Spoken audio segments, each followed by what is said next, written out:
All right, welcome to MCC MOZAMBIQUE, where we're going to be talking about 3 subjects of the day. All right, so I'm going to let everybody introduce themselves, see who's all in this podcast for tonight. To my left, I have... Hi. I'm like, Naima. Oh, blood, man. It's almost in the building. Tierra. Brittany, aka the real McCoy. Got Cody Souls. Might be in the building. All right, it's the crew right now. And Pooch, a.k.a. Baby Kai. Baby Kai. All right, so if you hear little coos and gagas and dad-dads, whatever that's Baby Kai saying stuff. All right, so first thing we're going to be talking about on the subject. All right, round 1. Drunk sex versus sober sex. Which is better? Who wants to start first? I was looking around. I mean, drunk. All right, say drunk. Both. They're both pretty good. Yeah. All right. So, what would put drunk over sober and sober over drunk? The person that I guess sober over drunk was the person that you're having sex with, and then drunk over sober because you're in a whole other world. It's like a whole other high. So euphoria. I think it's about like your stamina, like how long it's going, like how many times can you like hit the right spot and make me up. They not being real, I don't know. y'all. They not being real. That's when all the freaky shit go down. When you drunk. All the freaky shit. You can be sober and have mad freaky stuff go down. Yes and no, but I feel like that's when the most freaky shit go on. I'm gonna tell you, know how I know, baby? You see them 3 sitting out there. Okay. I'm not saying Being sober get you somewhere too. Being sober get you somewhere too. But after that, like you said, if you be in a whole other place. Oh no, I say sober. Because Sober. drunk sex, every time, somebody gonna pass out before the other person. Mm-hmm. Sober sex, y'all both fully aware of what's going on, and y'all can just sit there and enjoy yourselves. I've been to the point where it was like drunk, and it was like the person fell asleep. I was like, what the fuck? Right. I can't finish. But yeah, it's been like drunk, and it was like one of us passed out. It's like, all right, so you got the spirit to keep going, but the body says no. But it's like you working tomorrow. Water. So, Yeah. so Water. there's You some should do a water. subcategory of high sex, because I can speak on that one. Oh yeah. So you want to add okay, you can add the high in there. Add the high. 2, with sober, you're right, because you want to remember everything. Right. Especially if you try stuff you ain't never tried before. But with drunk, it's like you did so much shit, you don't forgot. You like, damn, you got pink eye. What happened to you? Like, I don't know. You done where the scratches come from? Yeah, where the scratches come from? Like, bro, all I remember is You taking can't 2 walk shots. today. What happened? Like, I put 2 pumps in there. I woke up. Well, on my back. I don't know. Nah, high sex do have you like. High sex. It's like, Yeah. it's like an outer body experience. Yeah. Okay, I'll believe that. Yeah. But I think with drunk, you're like, I don't know. It's like I get up, right. do It's, whatever. Hey, You're not in control though. you're more flexible when you're drunk. You don't know. You be doing stuff. Yeah, you know, it's like going to the club. It don't hurt. your body's so hot. Your body's warm, and you're like, you feel like you about to go. Yeah. You gonna feel it the next day though. So next day. You ain't gotta I worry feel, about that. I feel like when you high, when you have sex when you're high, it's like more like R&B joint. Yeah. When you drunk sex, and it's like Like, Gucci gang. Spend 2 racks on Right. You know? I ain't never had drunk sex, but I felt like when I was high, it just felt like I didn't care. I was just gonna get the meanest head. Hey. And I just felt like I just really wanted to pleasure that person. It was like R&B, like you It's said. an R. See, Like, you get high as like an R&B. The care went out the window. Yeah. And I was like, we in the car, but you about to get my name. Your all goes up to a 10 when you're Someone don't say my name. My name. under the influence of either one. I'm about to do something. But when you sober, you be like, hey, look, man. You say Like what you get, is what you get, right? Yeah. Like you gotta be into, like you gotta be like, Yeah. feeling Right. it. Because I mean, like that's when it comes to like foreplay. Foreplay kind of adds a euphoria too. Right? Yeah. It gives the same. It gives off the same stuff like hot, being high. That's I right. feel like, yeah, when you get high, just heightened senses and everything too.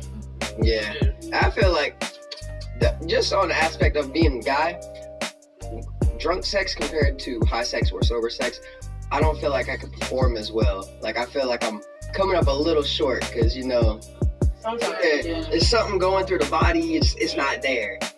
Yeah. But high sex, sober sex, perfect. It enhances everything. I know. I feel like someone told me like they were about to perform and like it just wasn't getting up. I was like, what's going on? He usually works all the time. I'm like, what's going on now? Like a ramen noodle in the pot. He was thinking too much about the chick and like how he's gonna like, you know, tear it up. And it got to the point where it was like, damn, I can't do nothing, bro. She gonna tear me up. and she over here doing her business and everything. It's like, what's wrong? Like, I don't know. They go through the whole speech like, hey, baby, we never had something, so let you know that right. Something special. So, I love you. That's why it happened.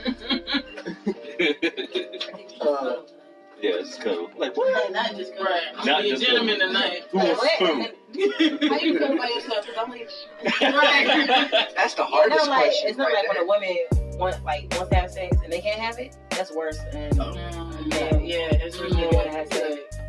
We're gonna have sex. You like, I don't care what you got going on right now. You can't have it now. Okay, right? I know. For me personally, it's like, hey, you want to have sex? Like, yeah, nigga, yeah. But if I try to like get shot down, like, damn, all right, whatever. Right? but let's get shut down. Yeah, let's let a girl get shot down. That's what Yeah. Take your Why panties off. Why is that? I ask for sex. I can't keep your clothes off, but you can. you're right. Yes, we don't know why. It's That's just right. It's a double standard. We have that one double standard. Y'all whack. Because we got that good. Yo, whack. We got the goods. We do that. Oh, rape! Hey. Ah, you trying to get me? Like, I okay. feel like They be like that. Be like that. So far, we're off to a great start This with is this a great combo. start. Yes. Okay. You guys ready for round 2? Bring it. All right, round 2. Are your gifts your own gifts, or are your gifts for everyone else? God gave you these abilities, or hands, or whatever things that He gave you, and with that, like me personally, I'm an artist, so I'm giving my God-given gift to other people to help them bring their ideas to life. So, tell me, or give me an example of something y'all believe that is a gift that you guys have that you can give to other people, or what is your thoughts on it? Well, I know for one, it depends on the circumstances because there are some gifts that aren't for everybody. You know, like being naturally blessed with a big dick. That ain't meant for everybody. Not everybody needs to get that gift. We're going back to the first one? No. I'm just saying, certain circumstances. But in most cases, something that would be for everybody is a certain level of understanding. Because we live in a world nowadays where everybody's so wrapped up in materialism that kind of miss out on the chance to understand somebody's point of view. True. So, like, that is probably one of the biggest gifts, is being able to understand and step outside of your own shoes and look unbiasedly through somebody else's eyes. For me, that's kind of hard though. Like, I'm the type of person that take care of people, but at the same time, there's also a limit. But at the same time, I gotta take care of myself. So like with anything, there's limits. So even like with your art, you're just not gonna do art for everybody. But eventually, you gotta pay your bills. So like, are they gonna pay for it? Like, what's the deal? Right. But like for me, something that I naturally have is I'm the person that I say I am. When I say I'm gonna take care of you, when I say I'm gonna be there for you when you need help, like within limits, I'm gonna be there for you. I've always been that person that has been that sister figure, has been that I can count on you, has been that true friend that somebody can count on. Right. But again, with that, it's limits. So it's kind of hard, but yeah, for me, I take care of people. I still with my artwork, like, yeah, a lot of people do pay for my artwork, but then sometimes I'll throw a freebie out here and there. But sometimes I never know that a freebie could work in my favor because that person could be connected to somebody else. Mm-hmm. So if I did a freebie, like one dancer I did a freebie for, I posted it.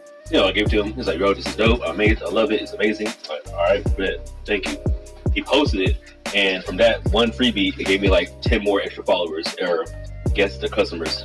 Yeah. So I'm like, all right, cool. And for each person that got a picture done by me from that one person, that's $40. $40 per person. So I'm like, thank you.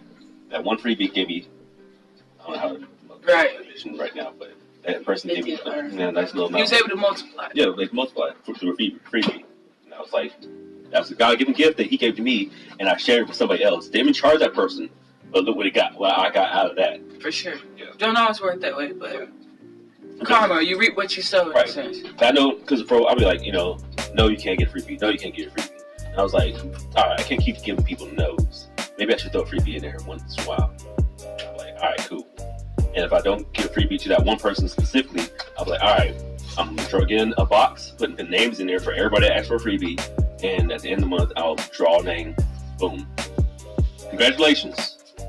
You annoyed me, but it paid off. Because guess what? I'm about to do one for you. Mm-hmm. I feel that. Naima. Oh, my gift. Yeah. If you can't think of a gift, how do you feel about the people's gifts working for other people? How do you feel on that?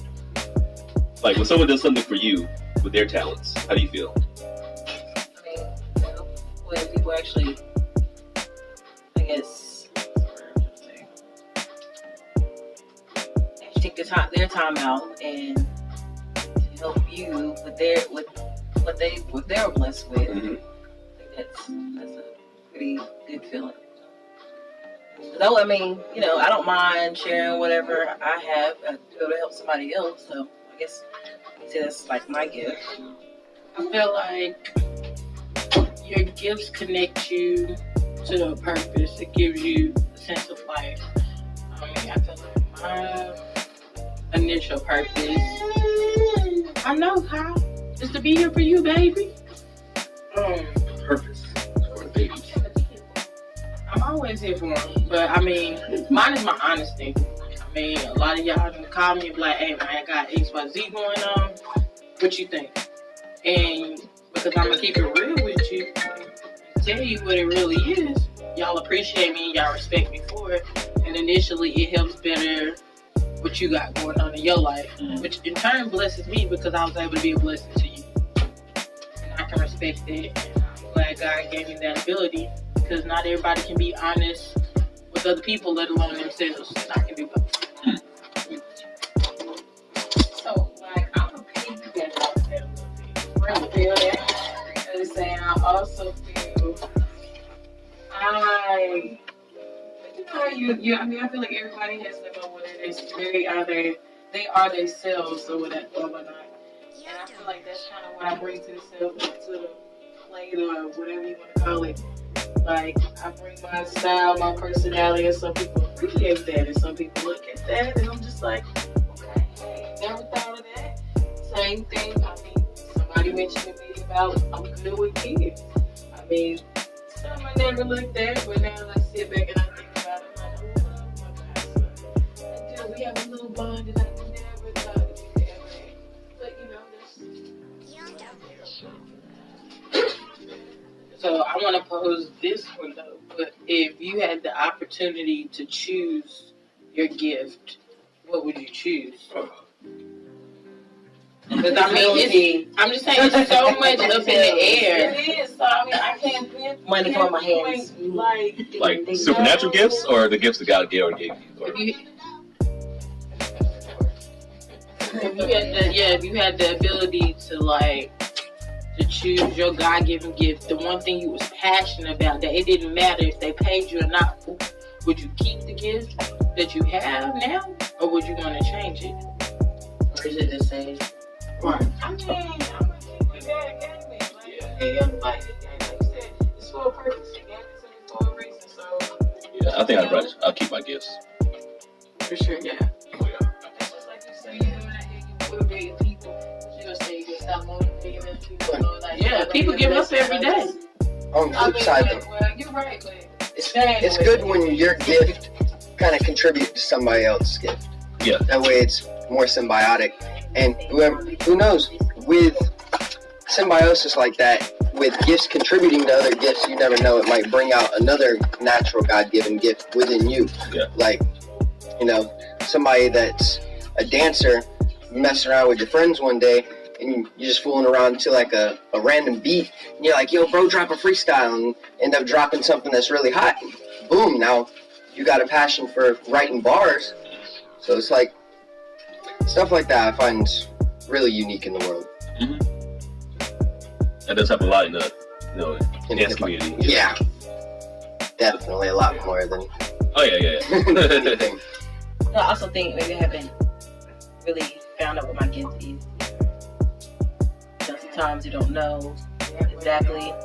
But don't look at it as a gift. Or, you know, what your calling or whatever. Think of all the things you're passionate about. The things that you love. Like, regardless if I pay you to do this thing, you would still love to do it. Yeah. So you have to look at it like that. Like, my passion is people. You know what I'm saying? Like, that's why we all in community service. Because it may not always be about the pay, but it's about the people, the connections, and the bonds that you make. So at the end of the day, it's like, you know, I love what I do because of the relationships that I make with people. But now that I'm getting paid to do it, it's a bonus. But you know, I wouldn't trade being able to be like, all right, y'all know my hours is 9 to 9. But if you call me at 12 o'clock and you crying, I'm gonna get up. We're gonna have this conversation. But then tomorrow when the sun come up and I call you, I'm like, okay, did you put your big girl panties on? Did you put your big boy panties on? Or underwear on? That's what I'm saying. Like, so we can go. We're all wearing panties out here. Let's get these panties. Yay. But I mean, at the end of the day, you know, that's what I'm passionate about. You know, that's something I don't mind. Even if you get on my nerves, you see, I still be like, there, regardless. You have to look at it. So are you saying like, okay, like, you know, me as an artist, I draw all the time, but now that now that I do draw and get paid for it, it's starting to be like, all right, god dang, it's a little too much now. Right. Like, you gotta chill out and calm down, take a breather. But these are the moments that you have to go back and remember why you do it. Right. You gotta refine the love for it. Right. I know with me, when I draw, I like how people express their feelings and opinions on what they want me to do. Because I feel like when I know where you're coming from and your story, I'm like, all right, you know what? Because you explain it to me like this, I know I can get this much out of it. Right. If you just say, hey, just draw something for me, like, all right, is that it? That's cool. All right, boom. Bam. Right. Give my $50. Sound like that. But that's kind of how you look at it. Yeah. But that's cool. All right. Anybody, last things anyone want to say about this? Yeah, you can.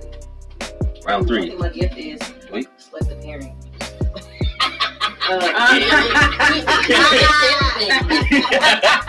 Being able to listen to whatever she wants to listen to. You and so many others have that same gift. Like, what?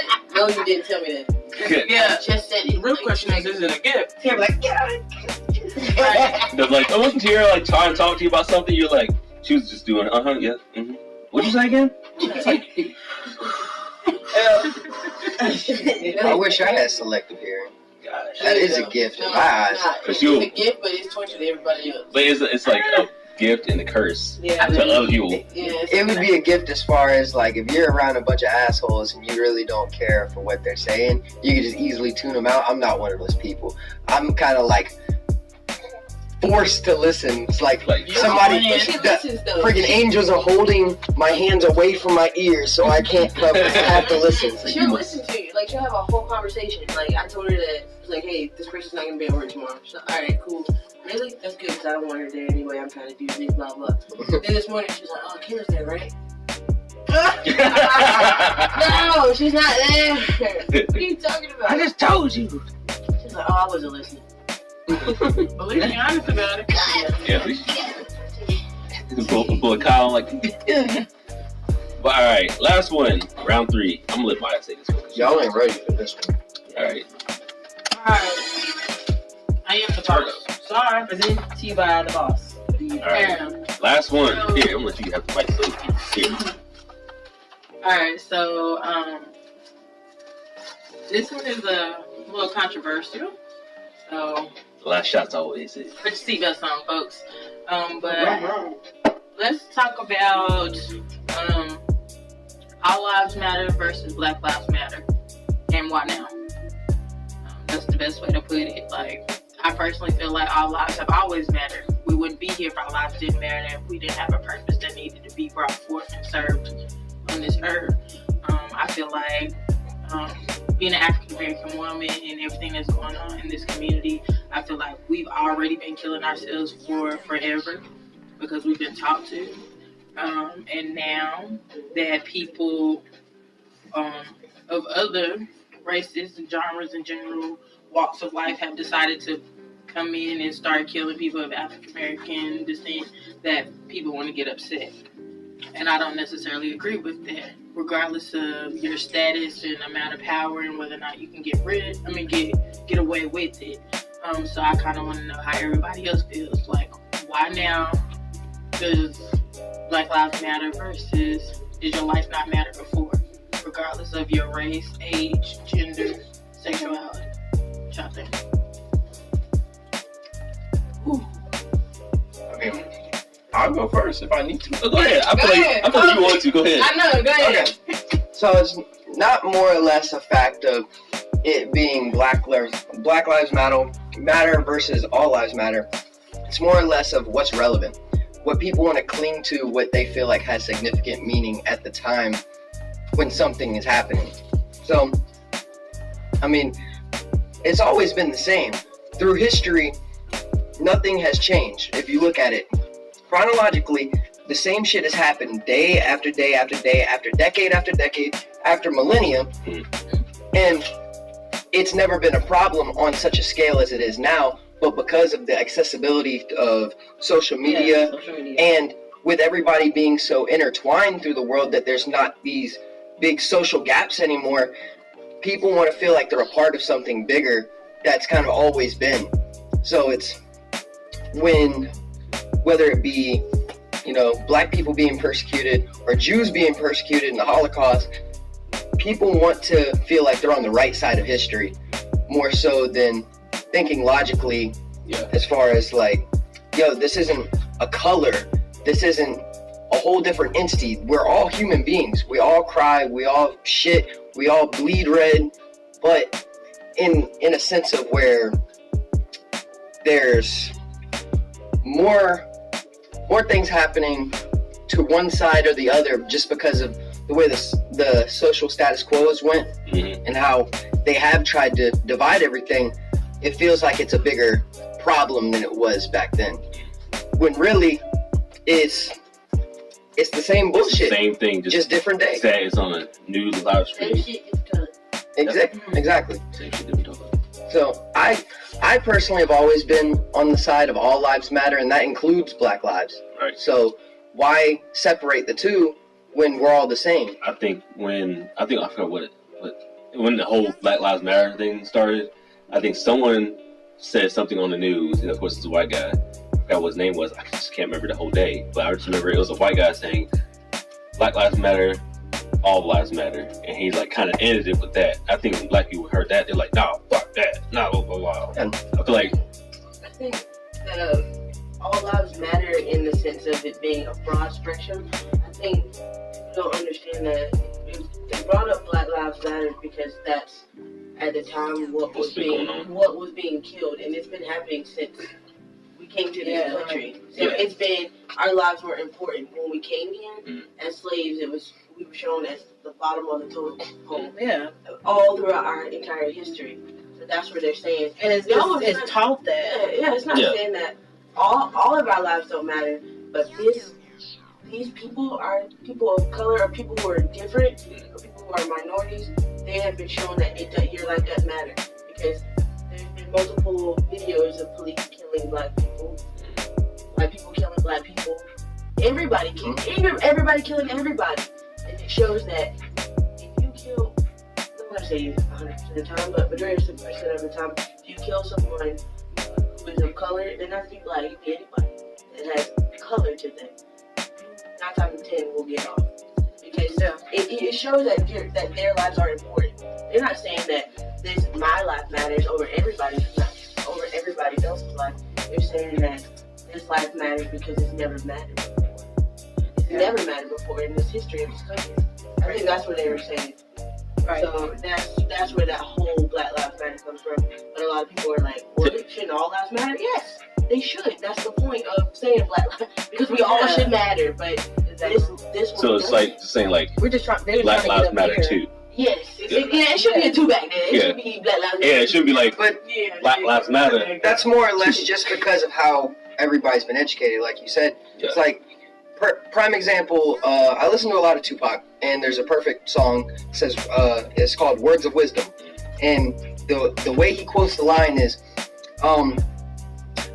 why aren't we taught more about Malcolm X that wants to liberate and free all blacks mentally from the chains that are in their mind? But I'm constantly seeing Martin Luther King in my book each week saying, if you get smacked, turn the other cheek.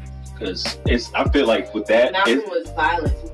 Martin was a peace. But I feel like with that, Malcolm, it would have been a whole. But with every revolution that's ever happened in history, there is violence, no matter what. Even if it's us seceding from the British, there's always going to be violence because it's in our nature. That doesn't mean it's wrong. It just means that's more or less the spectrum they're trying to paint. They're trying to put everybody in a positive frame of mind, but with presenting the wrong side of the facts. Yeah. I'm all for positivity and peace. All the facts. Yeah, they're doing halfway. Like, okay, so they're trying to do this, and this will happen. So y'all make y'all way to the front. We still, I think it's. But you have to think about who's writing those books and giving us those books. Right. Is it people like myself? No. So if you give more Malcolm, it's like, oh shit, it makes you think we need violence because to get our point across, this has to be violent. But the people who's writing that book, it has to be justified. Get Martin King. Get him.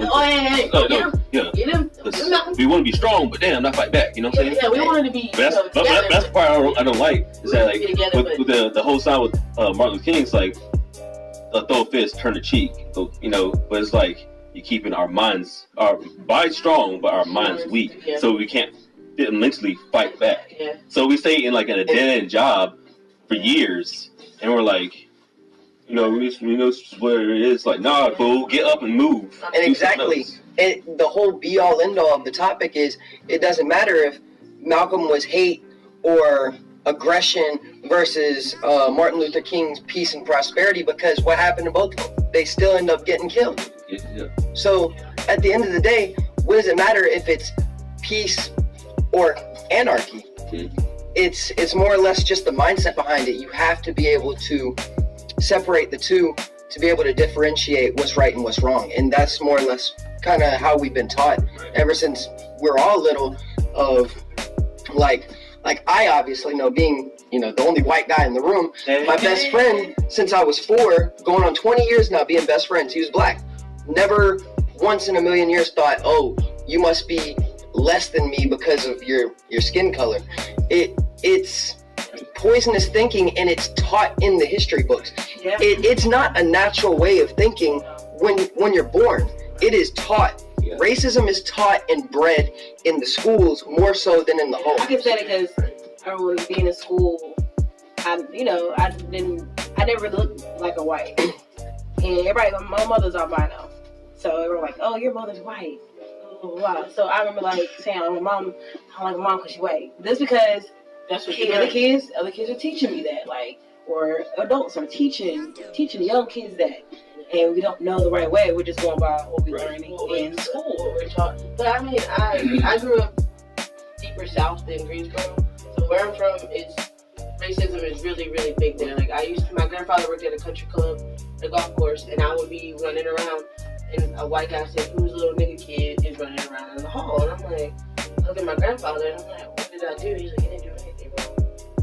My grandfather was more Malcolm than Martin, so he got his ass kicked. Like, you don't talk to my grandchild like that. But when I was growing up, I guess I can go this way. My grandfather's mother's white, my grandfather's dad is black. So they had a child in that time where that wasn't really a thing to do. Mm-hmm. So my grandfather's raised different. But when I was in middle school, I had a friend. And about the time when Obama was becoming president, and he told me, he was like, Obama was going to get assassinated. I was like, why would you say that? I was like, that man has kids, a family, why would you say that? He's like, because he's black. I was like, where did you learn that? He's like, my dad said all black people are bad. I'm I'm like, but what are you talking? We're friends. He's like, no, you're not black though, Tierra, because he's seen my grandmother come get me. And he knows that my grandmother's white. And I'm like, dude, you see my skin? I am a nigga. And if you say that word, we might fight. I kick your ass. Like, regardless of the fact that you're white, I'm black. I identify as black. I don't care if I had a white mother and a black daddy. I'm black. And I'm proud to be that. You don't. Yeah, black But proud. he learned that at home. That's something that he was taught at home. Yeah. And he brought it to school, and I mean, a lot of the other kids were like, yeah.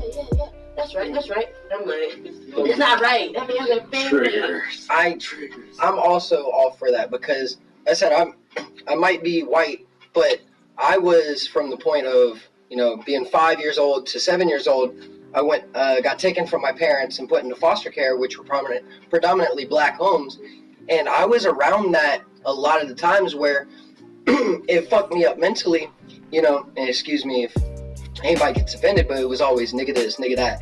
And it wasn't more or less like a term to belittle each other. It was a term of endearment. But then years later, because my whole crew is black, nobody's ever had a problem with me saying it if I did slip up and say it. But it had more of a profound meaning to it, more so than a term of endearment. Because you're adult. No, when I heard Tupac say it doesn't mean what we've been taught that it means.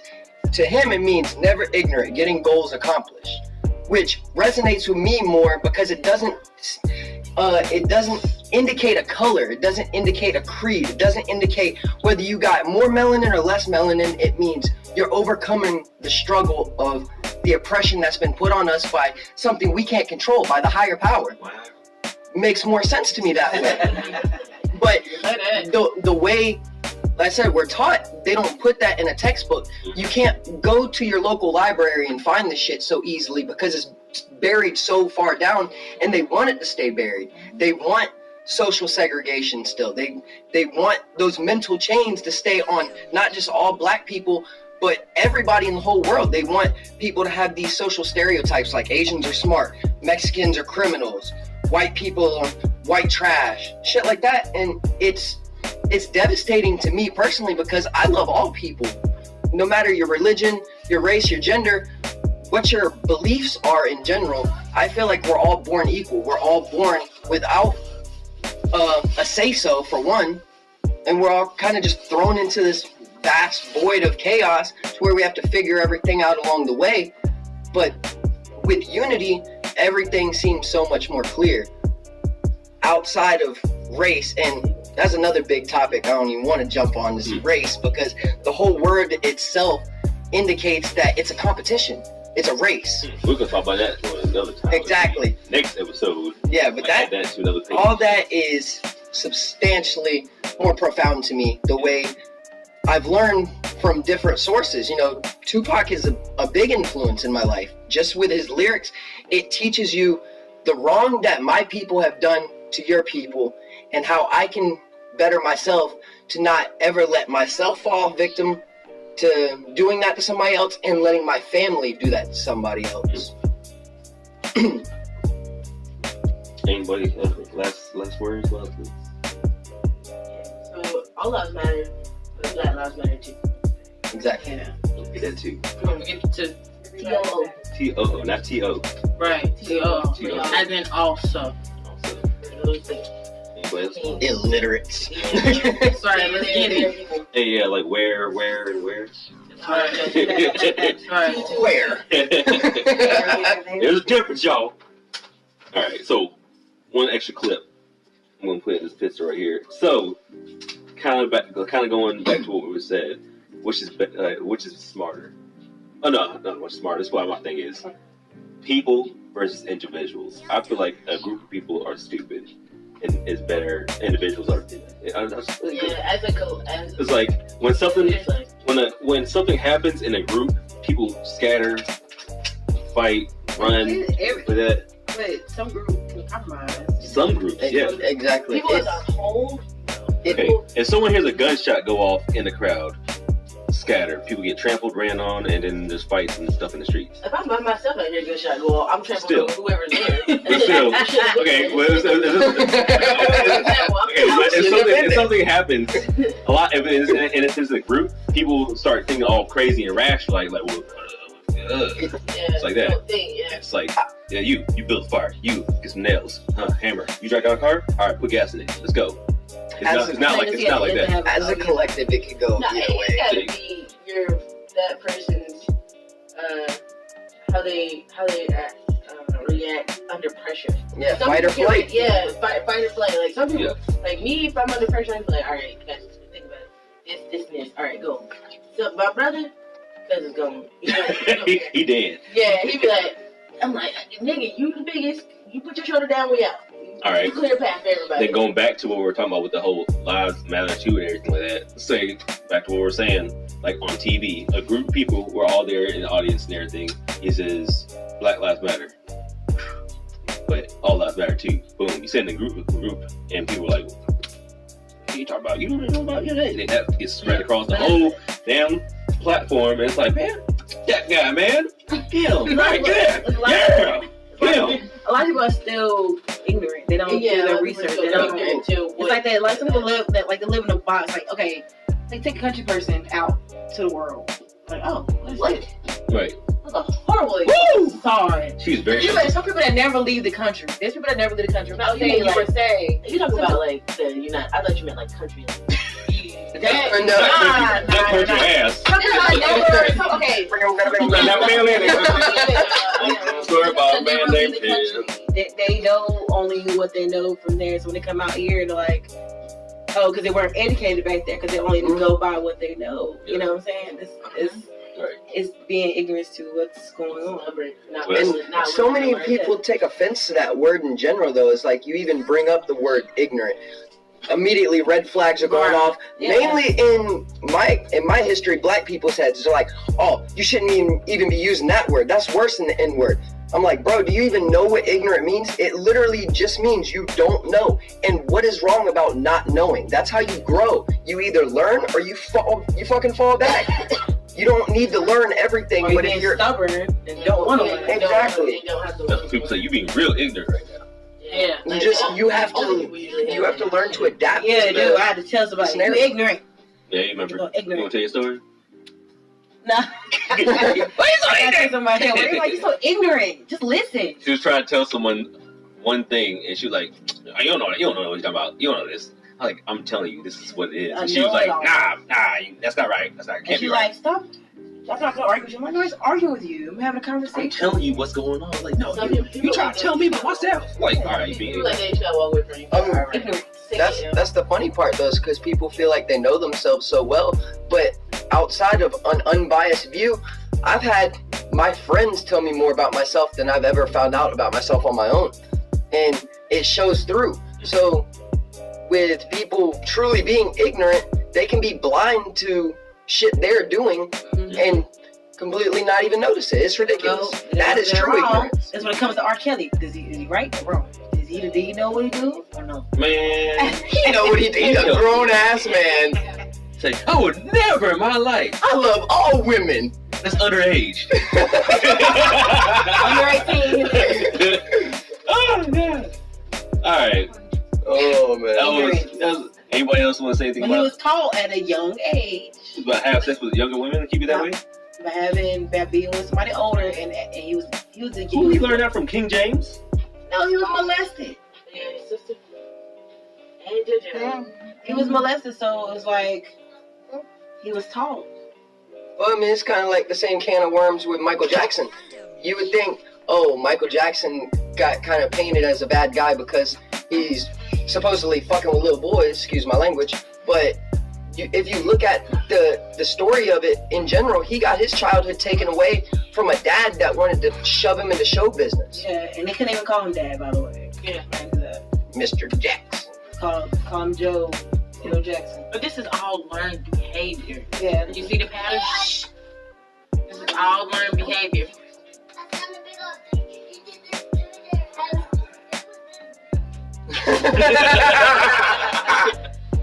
I mean, with that being said, it's like it keeps you locked up, it keeps you in bondage. So at this point, our responsibility is being not so young, but not being so old to try to make a difference for those coming up behind us. You know what I'm saying? Because they're being taught things that we were being taught, plus they're living in a time right now where it's more dangerous than ever before for anybody. You know what I'm saying? Like, just the other day, the lady driving down the road, kids in the car, they shot at her tires and killed her, but left her babies. Right. You know what I'm saying? So it's like right now, so we as people need to start educating ourselves, educating those around us, those that we love. Don't pick on people. Right. Help educate. It starts in the neighborhood, so It really, do. we don't even have to go on a huge scale. Start small and local and expand out. That's why I say with like groups and individuals, I feel like if you try to get your point across, it's better to speak to people individually than in groups. Going back to my Snapchat, Lord, I have a group of friends, and we talk about stuff all the time, but I could be saying, hey, let's go find something to eat at this time. And it'd be like earlier that day. Later on, it'd be like post on post on post. Don't let it be a female, because that joint would get smothered in sauce, whatever like that. So I was like, hey, you remember that text I put? Like, when? Like, I gave that post like hours ago. Twice. You know your friends can't stay focused. And they can't stay focused. But that's the thing, that's why when I talk... That ain't the pot. Oh, look at these socks. Just come here with this. Keep focus on the task at hand, bro. Dang, Naima. That's why we be in there so long. Shots fired. Mozambique. Mozambique. You were just in the store the other day riding on suitcases. I don't hear it. Yeah, but I was having fun because you were shopping. I wasn't shopping. I had to do something with the baby because we were both like, he looked at me, pictures like, I'm gonna go. Me too. Here, push the stroller with 3 wheels. That's what I'm talking about. Get it how you I get. got a big box something to do. And then look, we all talking. I'm in and out. Back to what you Anthony, you got anything to say on this? I'm gonna say, be yourself. Be true to yourself. Don't let anybody try to tell you who you should be, what they think you should be, or how you should do it. Mm-hmm. Do it on your own. Wow. All right. That is all for today with MCC's Mozambique. Catch us next time on SoundCloud, YouTube, Instagram, maybe. We'll try to get whatever we can out there. But thanks for listening to our first episode of Mozambique. Definitely hear us out next time. Peace. Mozambique.